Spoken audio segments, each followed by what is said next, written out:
Assalamualaikum warahmatullahi wabarakatuh. Di sini saya Elvia Kotronada dengan NIM D01218017 dari Prodi Pendidikan Agama Islam Fakultas Tarbiyah dan Keguruan UIN Sunan Ampel Surabaya dalam mata kuliah Public Speaking dengan dosen pengampu Dr. Muktasim MPDI.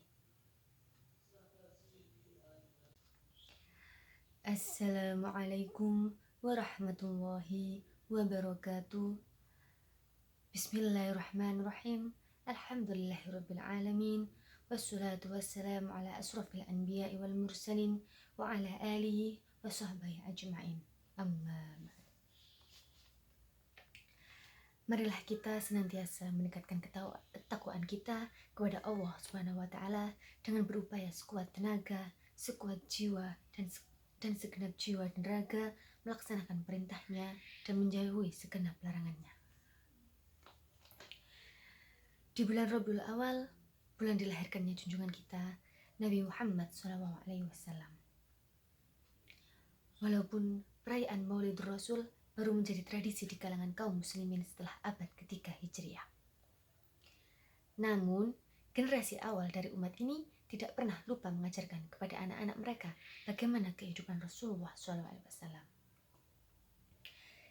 Sa'ad bin Abi Waqqas radhiyallahu anhu berkata, kami mengajarkan anak-anak kami sirah perjalanan hidup Rasulullah dan maghazi ataupun peperangannya sebagaimana kami mengajarkan mereka Al-Quran.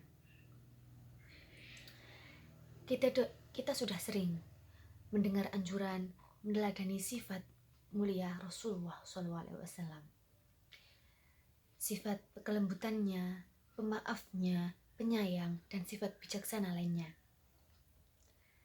Namun, kita sering lupa bahwa beliau bukan hanya teladan secara pribadi, namun juga teladan terbaik dalam mengubah peradaban masyarakat saat itu. Masyarakat saat itu yang larut dalam penyembahan berhala, perzinahan, yang sudah menjadi hal biasa. Teler menjadi budaya, pembunuhan bayi perempuan sudah ngetren hingga tidak lagi menjadi berita. Menuju masyarakat yang bermartabat, jalan yang beliau rintis inilah yang harus kita tempuh jika ingin memperbaiki masyarakat.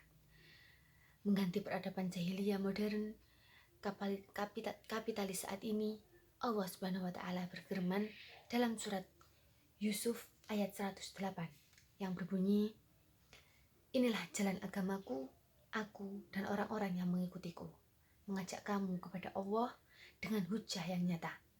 Maha suci Allah dan aku tiada termasuk orang-orang yang musyrik. Ringkasnya, dalam berubah masyarakat saat itu, Rasulullah SAW membina sahabat di rumah Al-Arqam untuk membentuk mereka menjadi orang yang berkepribadian Islami hingga mereka layak mengemban dakwah Islam. Selanjutnya, beliau dan para sahabat menularkan pemahaman, konsep, dan pandangan hidup dalam berinteraksi kepada masyarakat. Beliau dan para sahabat tidak cukup hanya menyampaikan dan menyeru kepada kebaikan saja, namun beliau juga menjelaskan kekeliruan, keburukan, dan kerusakan pemikiran di masyarakat kala itu. Tanpa peduli siapapun pelakunya, entah rakyat biasa, konglomerat, ataupun pejabat. Tanpa khawatir apakah masyarakat akan menerima ataupun marah, beliau tetap menyampaikan firman Allah Subhanahu wa taala. Dalam Quran surat Al-Anbiya ayat 98, sesungguhnya kalian dan apa yang kalian sembah selain Allah adalah umpan neraka jahanam. Na'udzubillah min dzalik. Sesungguhnya segala yang kamu seru selain Allah sekali-kali tidak dapat menciptakan satu ekor lalat pun, walaupun mereka bersatu untuk menciptakannya. Tidak cukup dengan itu, beliau melakukan kontak terhadap para penguasa kabilah, mengajak mereka masuk Islam dan menjadikan kekuasaan mereka untuk melindungi dan menerapkan Islam. Beliau mendatangi penguasa Taif, kabilah Kilab, Bani Hanifah, dan Bani Amr bin Sa'sa'ah. Namun mereka semuanya menolak beliau. Hingga akhirnya Allah jadikan orang-orang Aus dan Khazraj sebagai penolong dakwah. Mereka memberikan keseluruhan kekuasaannya untuk Islam dan demi tegaknya Islam.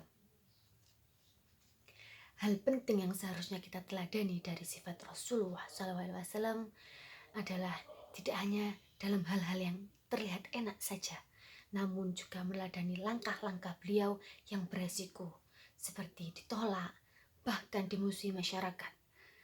Meladani Rasulullah tidak cukup dengan membatasi diri di pesantren, majelis taklim, dan majelis-majelis yang memberikan nasihat sebagaimana Rasulullah lakukan pada saat itu untuk membina para sahabat. Kerusakan masyarakat jahiliyah saat itu dan kerusakan masyarakat yang sekarang hanya dapat diselesaikan jika perubahan itu tidak hanya diarahkan pada setiap individu saja, namun juga difokuskan pada sistem, aturan, dan hukum yang berlaku di tengah masyarakat itu sendiri.